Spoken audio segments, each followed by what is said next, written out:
It's time for another episode of How Do I Avoid My Gory, Painful Death and Losing Everybody I Love?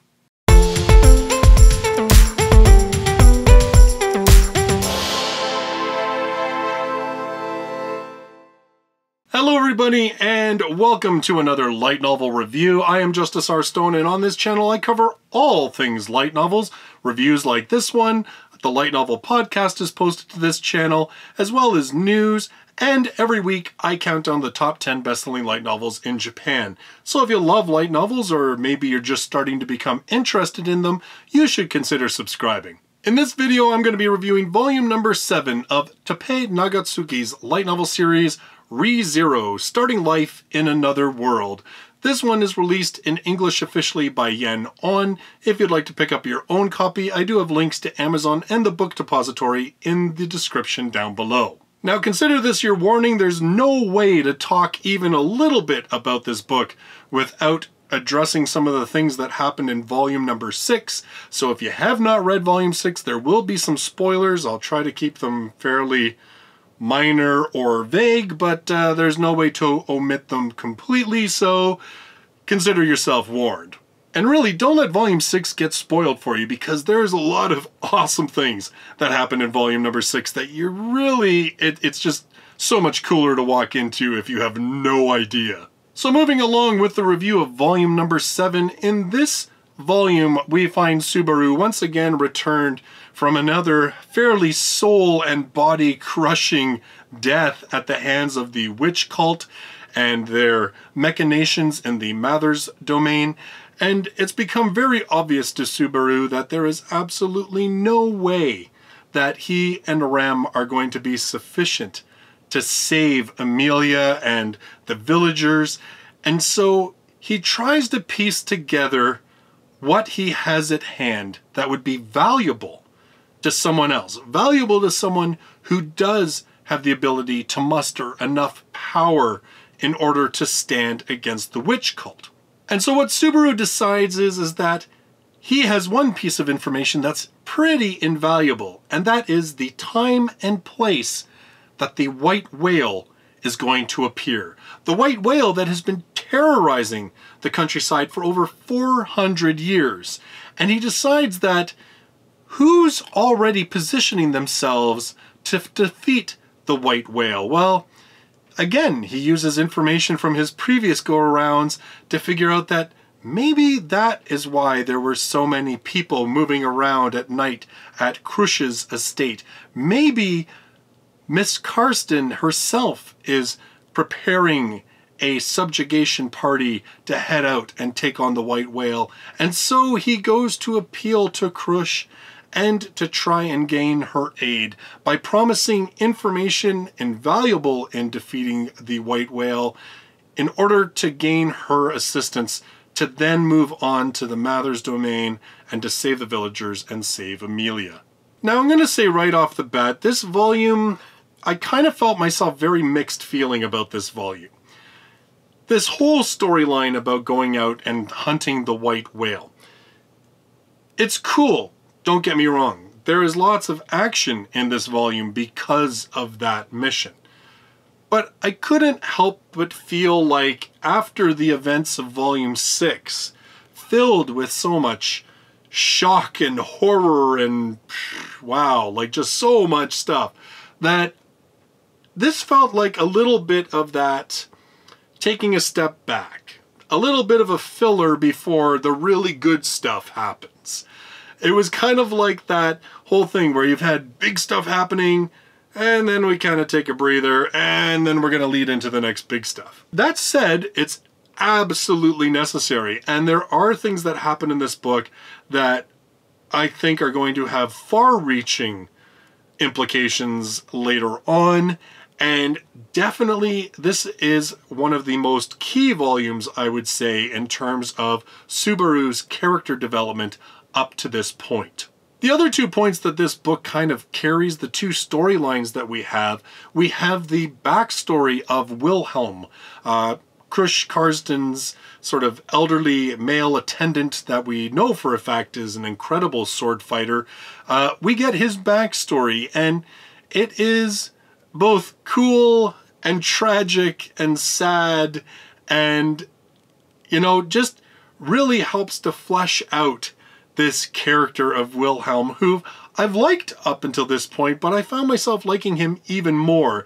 And if you're not familiar, actually, ReZero EX, which are the spin-off volumes, the ReZero EX2 actually focuses on Wilhelm's backstory. And I believe actually Volume 3 that just recently came out in Japan continues the story of Wilhelm. So this one, I would say I would read this volume, or at least I'm glad I read this volume before EX2. EX2 actually was released in Japan after this volume, but in North America, Yen On released it earlier. So I don't know how many spoilers it has for this volume, but definitely there were things in this volume that I was glad that I wasn't spoiled about in terms of Wilhelm's background.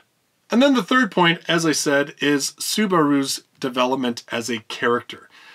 Subaru at times has been intensely annoying. He is that really bratty kid that just his answer for a lot of things is snark. He's very impulsive. He often doesn't stop to think what others feel or what his actions may, like how they may impact other people. We finally see Subaru starting to learn. We finally are seeing Subaru start to understand his own weaknesses, starting to understand how to approach people in general and specifically in this world. We find a character who is finally starting to take a moment to think before he speaks or acts. We have a character who is, in a sense, heroic, because he is doing this for someone else. Finally, it's not just his own selfish desires that he is trying to fulfill. It isn't just him thinking exclusively about his own feelings that he is moving forward. We see him and Rem, their relationship, developing in a very heartwarming and sweet kind of way, even though there's a couple times where you just shake your head and you're like, dude, I don't know. I know that people have said that, you know, Amelia has some definite moments that can boost her up to best girl later on, but, well, Rem's still my girl after this volume, I gotta say. So, but you know, it's cool. I'm still reading onward. But I really, really liked this development in Subaru's character.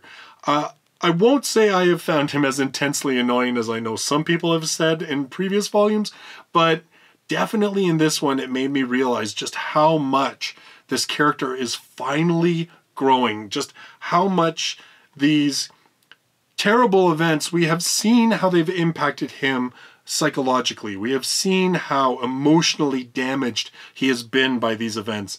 But it is now in this arc that we are starting to see the boy mature. That we are seeing him growing up and realizing just what he can and cannot do. And I really enjoy that. You know, I'm sure anybody who's a longtime viewer of this channel knows that one of my favorite things is good character development, and this series definitely has had that, but it is really evident to me in this book, not only in terms of how Subaru handles himself to try and gain Krush's aid, but it's also just his inner monologues and actions that he takes throughout the rest of the book that you start sitting there and you're like, here's finally a hero that I can applaud. Here is someone who I can actually start to get behind, because he is starting to finally learn the lessons that, well, I'm sure a number of us had hoped that he would learn, and, well, here we are. So in terms of the character development of Subaru, this volume is phenomenal, and I think absolutely essential for what's going to happen in the future, because it really is setting Subaru up as a character that can be admired. And it was nice to finally see him occupying a space where he was getting a little bit of recognition and a little bit of, you know, boosting from more than just Rem, that you know, we had this character who has suffered a hell of a lot and made tons of sacrifices to try and help people and save lives.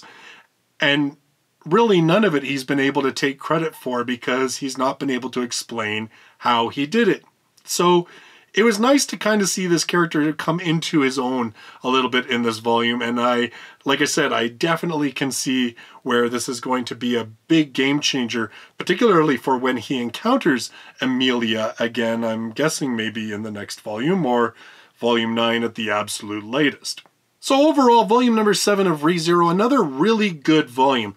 Like I said, definitely the White Whale storyline. It was cool. It had some good action sequences. It was well written. I did kind of feel that it being the bulk of this novel was, like I said, just kind of felt like things were slowing down, particularly after the pace and the stuff that happened in volume number 6. But as I said, it was so necessary in order to move to that next phase of what's going to happen next in terms of facing the witch cult. But in terms of the character development of Subaru and in terms of the fleshing out of Wilhelm's character, more than worth the ride. Definitely things that I think are going to play out much more strongly in the storyline to come. So this continues to be one of my favorite series. It is very well written, and as I said, the character development that is happening in this series is just really coming into its own, I felt, in this volume in particular. So those are my thoughts on volume number 7 of ReZero, Starting Life in Another World.